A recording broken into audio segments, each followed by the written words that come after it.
महाकाय सूर्यकोटि समप्रभ निर्विघ्नं कुरु मे देव सर्वकार्येषु सर्वदा।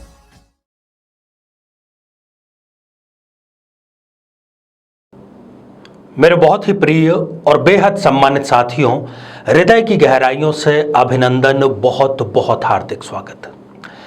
साथियों, भारतीय चेतना, भारतीय विचारधारा, भारतीय तीज और त्यौहार हमें समय समय पर ऐसे कई मौके, ऐसे कई अवसर प्रदान करते रहते हैं जब हम अपनी मनोकामना पूर्ण कर सकें।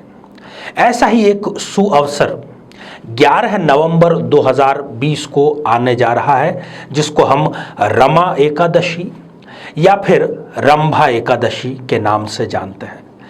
साथियों, वैसे तो हर महीने एकादशी आती है, परंतु ये एकादशी बहुत बहुत महत्वपूर्ण है, खासतौर पर ऐसे भाइयों, ऐसे बहनों के लिए जो कि अपने दाम्पत्य जीवन में खटास का अनुभव कर रहे हैं या वो तलाक के केस का सामना कर रहे हैं।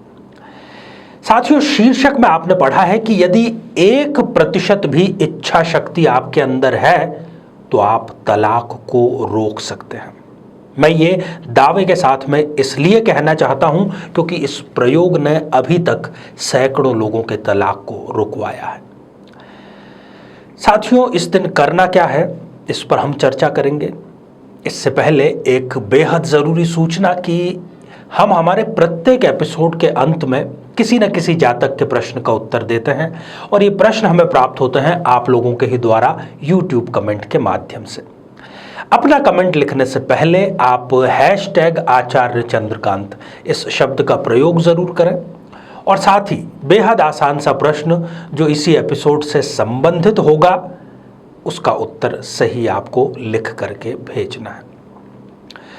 साथियों, हिंदू पंचांग के कार्तिक मास के कृष्ण पक्ष की एकादशी ये इतनी शक्तिशाली है, खासतौर पर दाम्पत्य के गठबंधन को मजबूत करने के लिए यदि उसमें कोई खटास आ गई है तो, कि चाहे आपके तलाक के मामले की हियरिंग पूरी हो चुकी हो और लास्ट स्टेज पर हो, अब केवल फैसला आना ही बाकी हो गया हो, परंतु यदि आपके मन में 1% भी इच्छा है कि यह तलाक नहीं होना चाहिए, हम दोनों को वापस नए सिरे से नई शुरुआत करने का मौका मिलना चाहिए, तो मुझे नहीं लगता कि इस एकादशी से बेहतर कोई अवसर आपके लिए हो सकता है।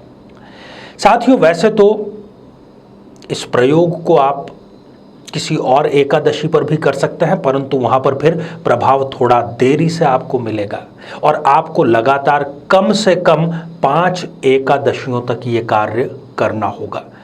परंतु यहाँ पर हम केवल एक एकादशी से ही पूरा चमत्कार होते हुए, घटित होते हुए देख सकते हैं।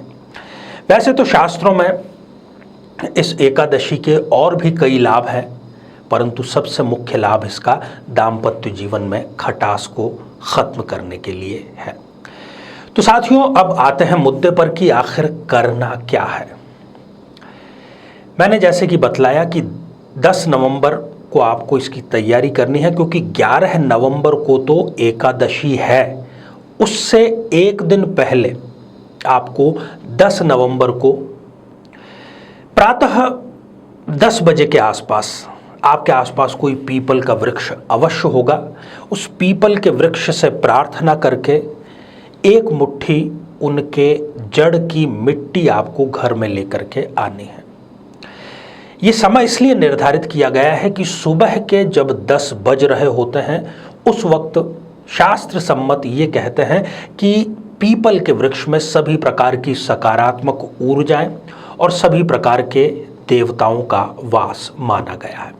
वो मिट्टी जब आप लेकर घर पे आ जाएंगे, उसको किसी लाल कपड़े में आप रख दीजिए और अगले दिन अर्थात 11 नवंबर को प्रातःकाल आपको उसमें से एक चुटकी मिट्टी लेना है और आपके स्नान के पानी में जिस किसी भी बर्तन बाल्टी में आप स्नान करने का पानी लेते हैं उसमें उसको मिश्रित करके उसी पानी से आपको स्नान करना है और दिन भर आपको व्रत रखना है।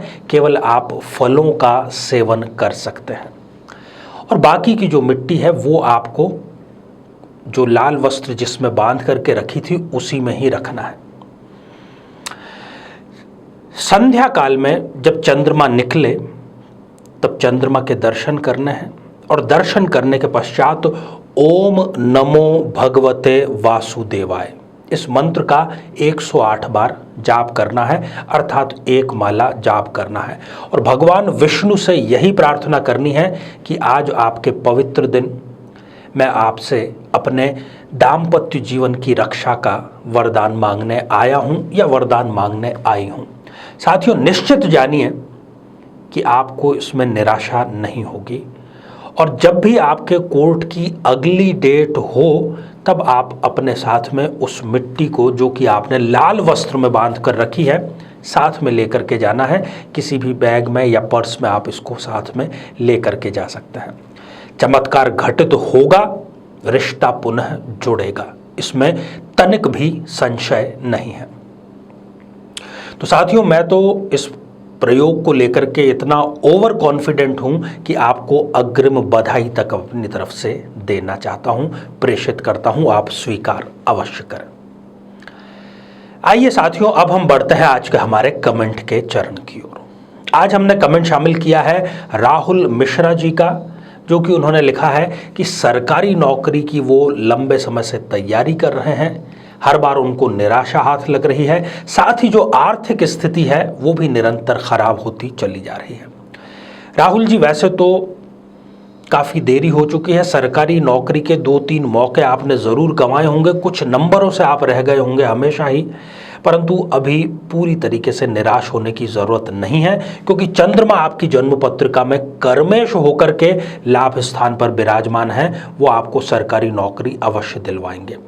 आप किसी भी सोमवार को बिल्व पत्र का जो पेड़ है उसका पौधा लगाइए, उसकी स्थापना कीजिए, उसकी सेवा शुश्रूषा करके उसका पालन पोषण करके उसको बड़ा करिए।